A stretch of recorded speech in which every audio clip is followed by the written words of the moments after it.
Every time my dad and my sister meet up, my sister will draw Harry and my dad will photograph Polly. This video is about that project, first drawn. So our project was born in 2019. I always marveled at the way that Polly has clearly inherited my brother and sister's gene for art and drawing, because I loved her drawings, and she gave me a drawing she did of me in one Christmas. I guess that took seed, and then I kind of suddenly thought, I could do a little project with Polly that might be kind of unique and special. And so since 2019, whenever we're together, Polly will do a drawing of me and I will take her picture. So, Polly, how have you found doing the project?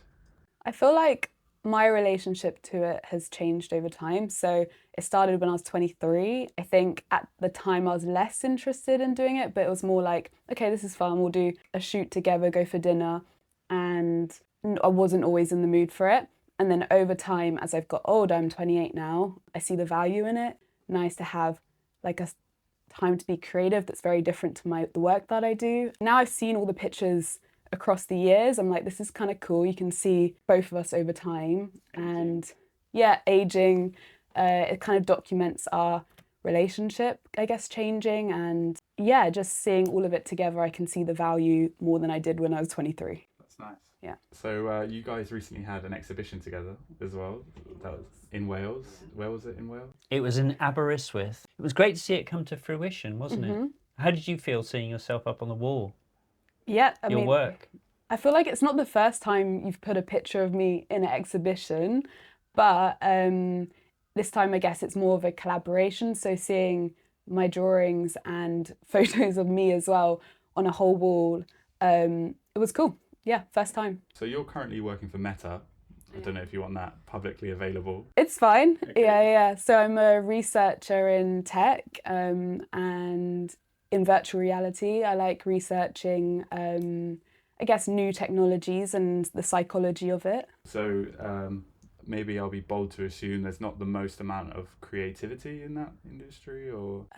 No, there definitely is. So as a researcher, it's a different kind of creativity. So I'm still looking at the world and collecting data and then telling a story with that data, but it's to recommend product, like recommendations and strategy. But with drawing, it's a different kind of creativity because I don't have to be so in my brain thinking, what do I want to do with this data? I'm just looking at the world and just putting it onto paper, not trying to tell as much as a kind of like verbal or written story with it. Gotcha. So, I was hoping you could do a bit of a picture of Dad while we chat. Yeah. Maybe that'd be a bit distracting. I mean, that's going to be, well, usually drawing for me is quite meditative. So it's like in the moment. So I can give it a go at being interviewed and drawing at the same time. It's going to test my brain, but yeah. Okay, you start doing it, and then Okay. I think one of the things that Oh, but you're going to have to stay relatively still. okay, I'll keep looking at you. Maybe look that way. Okay. Intense. It's too much. It's too much. So I think one of the things, and I don't know if this is probably true in our relationship, Fred, is that it's been quite a nice process as you evolve into being adults and sort of reflect on your childhood, and me and your mum splitting up, at times quite sort of challenging. And it's something that's brought us together doing our project. And also, I think Polly might concur, doing this has been a wonderful way of me spending quality time with Polly. When we used to sort of initially just go to the cinema together, or when I came up to London, I'd go and treat her to a nice meal or whatever, and then buy you dinner. And quite often we'd end up looking at our phones. But this project has kind of meant that we can kind of disengage from that digital realm, and it's quite analog. And as Polly said, very meditative, the process of drawing, but also when I take pictures, I'm totally in the groove. It's something that I find very natural and intuitive. Cool. So, do you see in your future going down a more traditionally creative avenue, or will painting or drawing always be a side thing for you? Yeah, I actually don't know. I feel like I've got two strong interests, and if there's a way to combine them somehow, which I think there is with research, because you like I said before, you're telling a story with what you've learned, and you've got to help people understand that story, and that can be through pictures, can be through video. So there is a way to bring the creative side of me into my research work, but I wouldn't want to give up the research that I do, because my interests are in new technology and how that's affecting society and people, and so it's just about bringing the creativity to that, I think. Similarly to Polly, although the core of our channel will always be photography, we would also love to explore and combine all creative avenues. We have some amazing interviews with some incredible creators lined up.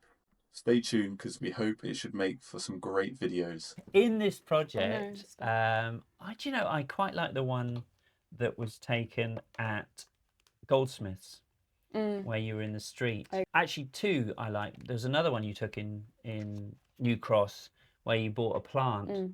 I like that one. I mean, I mainly like them aesthetically. I mean, I like all of them because they're pictures of you, and you're my daughter, and I love you.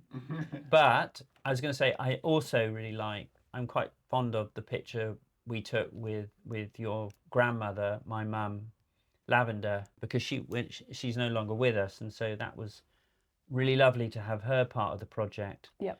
And I like the pictures with your siblings. You know, as there's a few with Florian. I quite like the one on the beach in Saunton. So apart from the subject, what's other reasons these pictures are standing out to you as your favourites?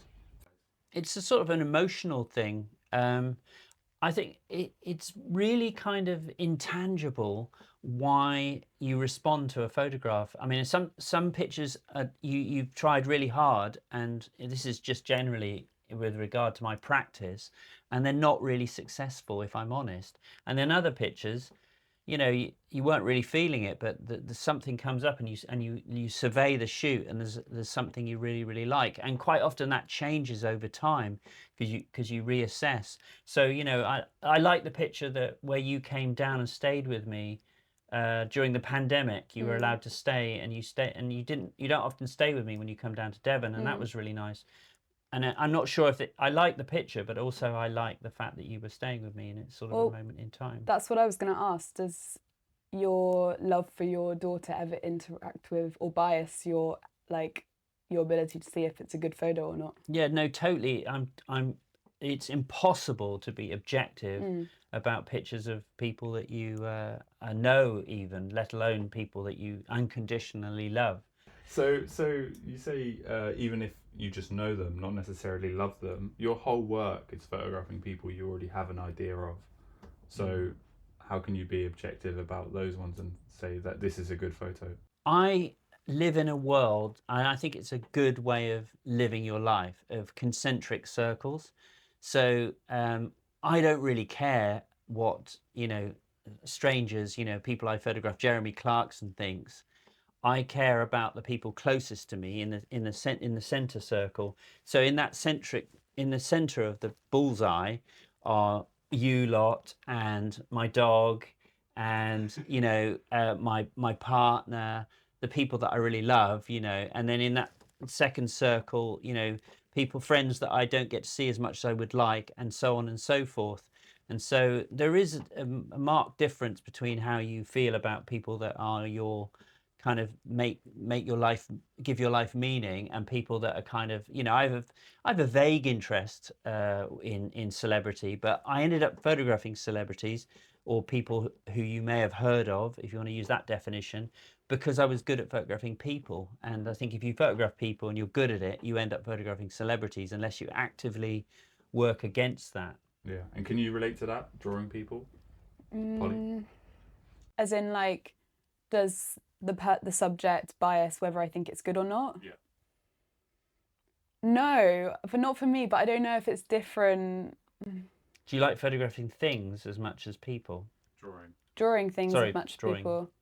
No, definitely not. It's interesting, actually. And maybe this is... Shall I start that again? What? That just bit. Shall I ask that question again? Sure. So do you prefer drawing things or people? Sorry, that's you're acting. Say that again, just naturally. So do you prefer drawing things or people? Yeah, it's interesting. Definitely people, and I think that's probably also why I studied psychology. So when you're drawing people, are you psychologically evaluating them? No, for me, drawing, honestly, it's not so conscious. I am drawing whoever, and it's keeping me in the moment, actually just looking at what they look like and trying to capture that.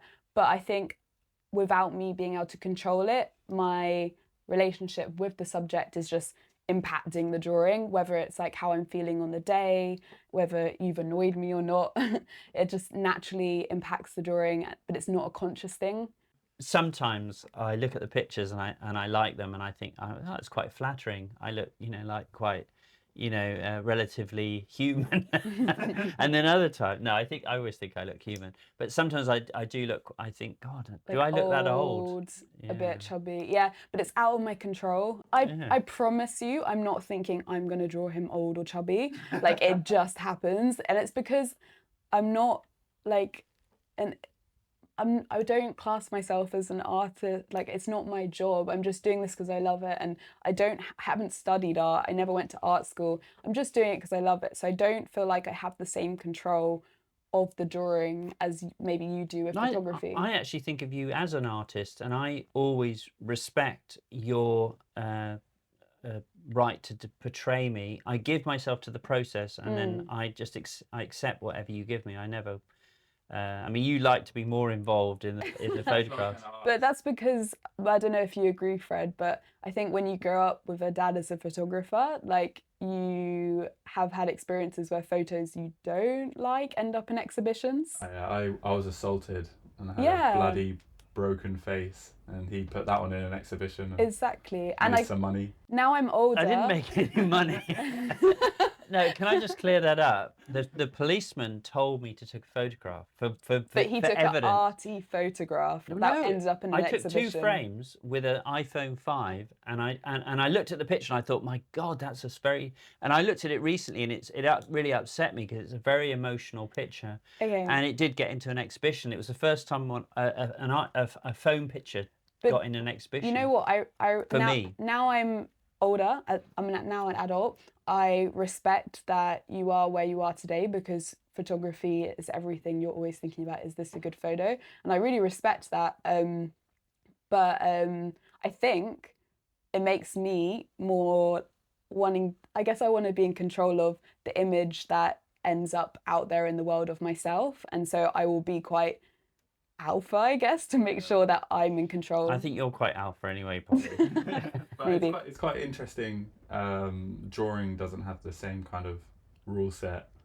Dad just accepts anything because maybe it's a drawing. Maybe if it was a photo, an awful photo, Dad would think. I think he would. I think he would. To be fair, I've been photographed by other photographers, and they're not particularly flattering, and I accept it. Do you want to name and shame? No, I can't think of. Actually, I was going to say Peru, but Peru did a really nice picture of me, and it stayed as my. It's probably still on some of my avatar, because it was a really flattering picture. Black and white one?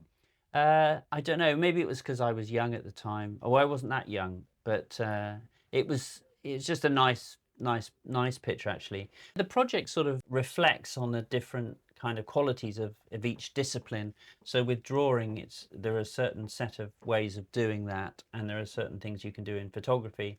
And also, I'm quite an experienced practitioner, so I kind of I am able to do it very, very quickly. And you're used to that because you've grown up with me taking pictures of you since you were a baby.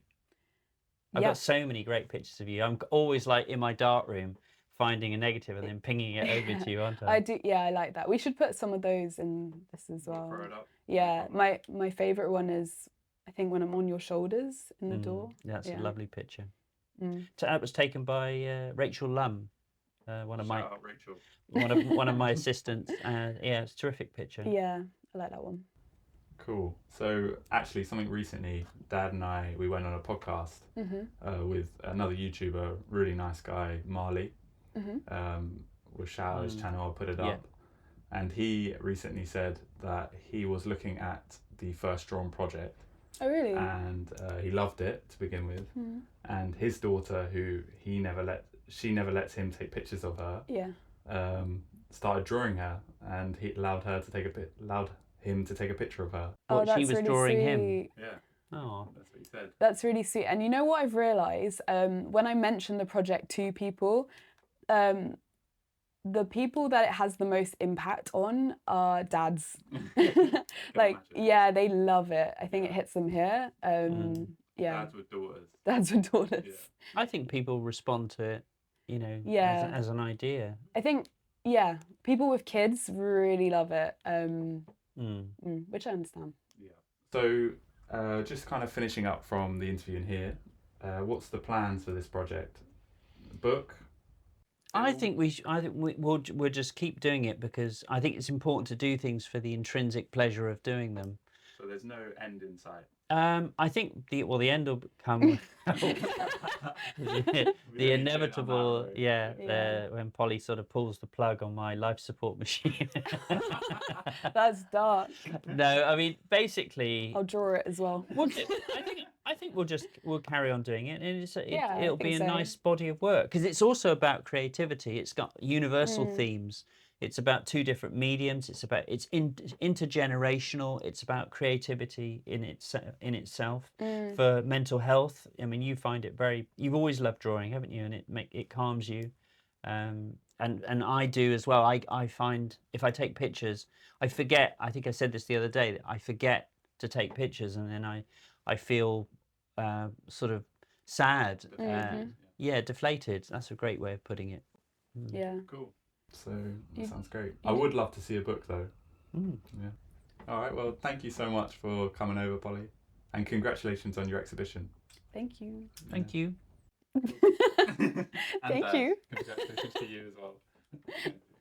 Cool. Sweet.